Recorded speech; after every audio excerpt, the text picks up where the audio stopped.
Hi, Sally Walker here, your hormone expert, and welcome to my hormone blog. So, girls, ladies, let's talk about cellulite. So, cellulite, I think many of you know what I'm talking about. When you consider the statistics, somewhere between 80 and 90% of all ladies at some time in their life will suffer from cellulite. So what is it? Well, it's got all kinds of names, hasn't it really? It could be called cottage cheese, skin, lumpy, bumpy. So what we're seeing is the appearance of cottage cheese, or the appearance of small little lumps and bumps on the surface, on the skin. And it usually, or very most often, is around the areas of the buttocks, the back of the thighs, the hips, this area. Though it can be found other areas around the body. Excuse me. So, as I said, mostly ladies. The men seem to get away with this. It seems to be us at some point in our life. Any age, thick or thin, or fat or slim, however you want to put it. But I think for most ladies, it's going to be coming from around the age, maybe mid-30s, definitely by around the age 40, 45, and most probably around the menopause, after menopause times. Very often is not seen in the young girls before puberty. So, what's it all about? What is this cellulite? So, cellulite is actually describing the fat tissue which is in between the layers of your skin and the muscle tissue. So this area is called the subcuticle area, the subcutis, and it's composed very much of fat cells which are stored in little compartments which are made by your connective tissue. And what you're actually seeing is on the surface of your skin, you're actually seeing sort of the compartments, really. You're seeing the fat in these little compartments. Now, this is becoming visible, and the question is why? And the big question is also, why is it mostly just on the thighs and your buttocks and your hips and back of your thighs? Why is it mostly here? Why don't we get it on our chest? You see, why don't we get it on our forearms? Why don't we get it on our shins? Why is it just this area which is mostly involved? That's a really good question, isn't it?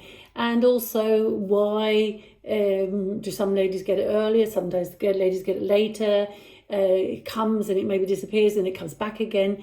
There's lots of questions that need to be answered, really. So, what I've done is I've made a little bit of research about it, having a look at some of the studies that have been done, experiences of other therapists, etc. And I've written an article, and the article will going up on my webpage, so sally-walker.com. So you'll get more information, but I'll just give you some brief tips in my little blog today.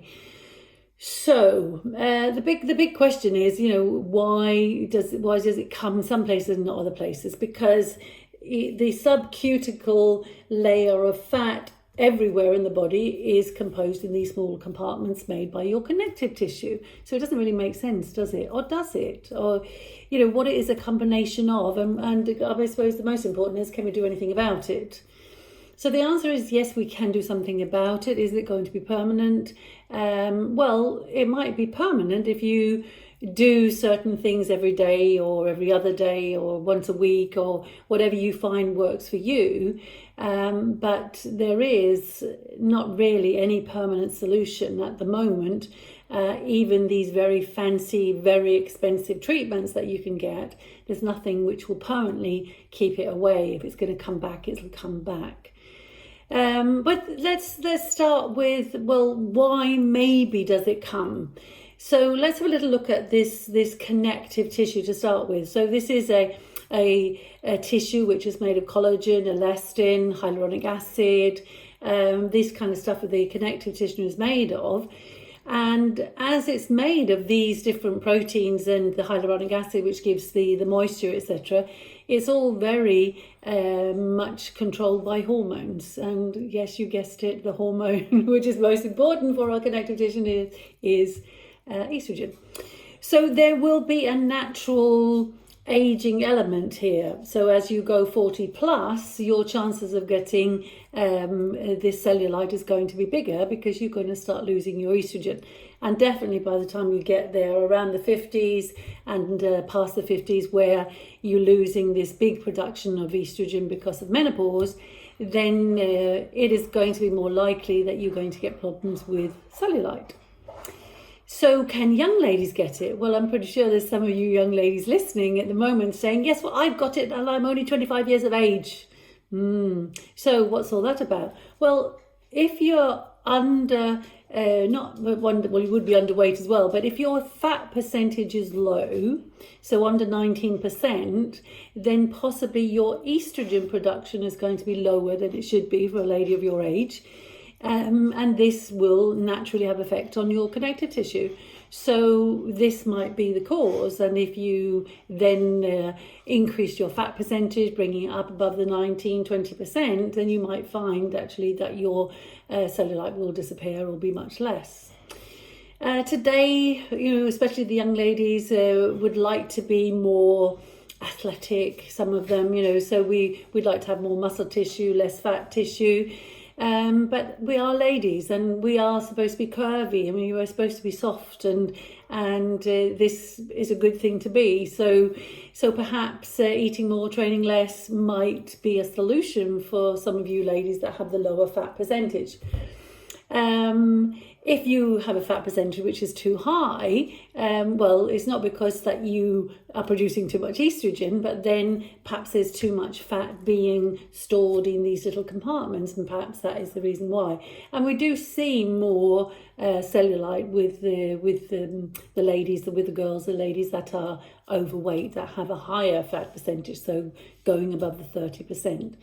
So ideally, the younger ladies, possibly a fat percentage around the 22% would be a good place to be. As we age, ladies, 25, 26, 27, even 28% is quite good for us aging ladies.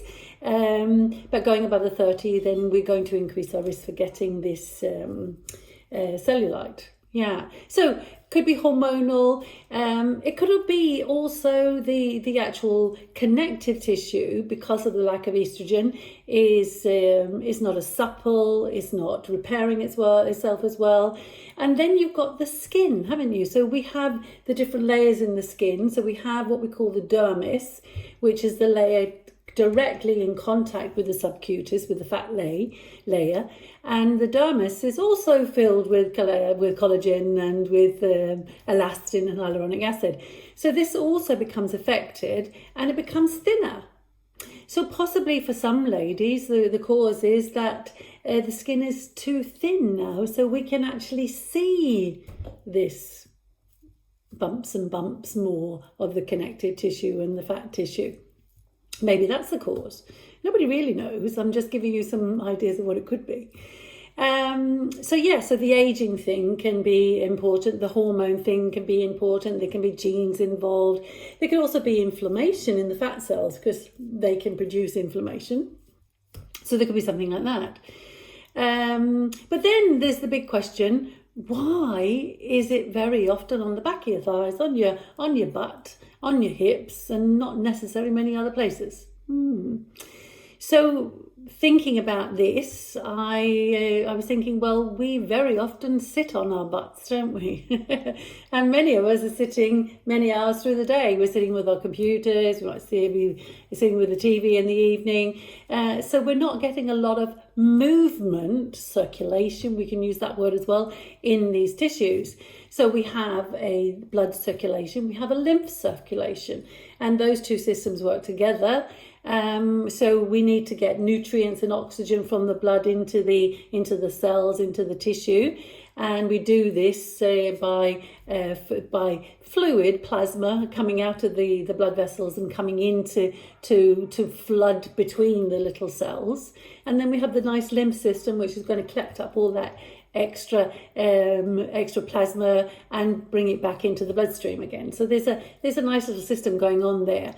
So if something goes wrong with that system, so if you're sitting on your butt all day long and sitting on the backs of your thighs and you're squeezing, pressing on these tiny little blood vessels, these tiny little lymph vessels, then maybe you're blocking for all this.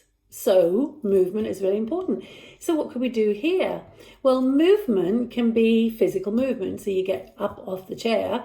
I suggest, making a little alarm that rings every hour. So you get up and you maybe walk around, do some squats, do some lunges. That's really good for moving the tissue there. That'd be a good idea. Or you can make the movement from the outside. It's called massage, isn't it? Yeah. So different types of massage.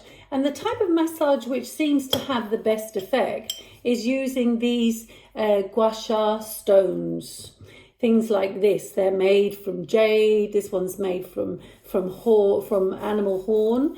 It can be made from all different kinds of stones. I'm not sure what the name of this one is. It's beautiful. And there's another one here. So all these lovely little stones, and especially the ones which have these little the little jagged edges. These seems to be the ones which work really well. So you can buy these stones many places, but the lady where I buy my stones, her name is Tanya, and she has a company called Karmish. So karmish.dk. Go and have a look at her website. She has lots of wonderful stones, different stone, different colour, different shapes, different sizes. And she also has a little recipe for cellulite massage techniques, and it's also in English. So go in and have a little look at her page there and then follow some of her recipes. It's a really good thing. So this type of massage seems to be wonderful for increasing the circulation, increasing the movement in the tissue, and I would recommend you doing this several times through the day. So when you get up your butt and you start moving around, you maybe want to get your stone out, go down to the toilet possibly, and just rub the back of your legs and your butt with these stones a few times, and get that circulation going. So these are the recommendations which I believe are going to serve you best. Dietary things, there's also be things like that. So in my article you're going to get much more information about what to do, also about the very expensive treatments that you can pay for that do all kinds of radical things. And some of these treatments, though they are approved by the different authorities, don't necessarily have any long-term experience, so we don't know what the effect is going to be. One of the particular treatments is actually the dermatologist going in and cutting the connective tissues, so the compartments break down. So I don't know if that's going to be good in long term, and nobody actually does either. So unless you have very serious cellulites that you really feel embarrassed about or you're very unhappy about, then I would say movement is going to be one of the best things. Movement, diet, and if you are 40 plus, then you want to start thinking about the estrogen. So anyway, that's what I have for you today. So remember, in karmish.dk, have a little look at the stones, have a look at the recipe. My article will be coming up on my website as soon as possible, and then you can have a little read there because there's much more detail.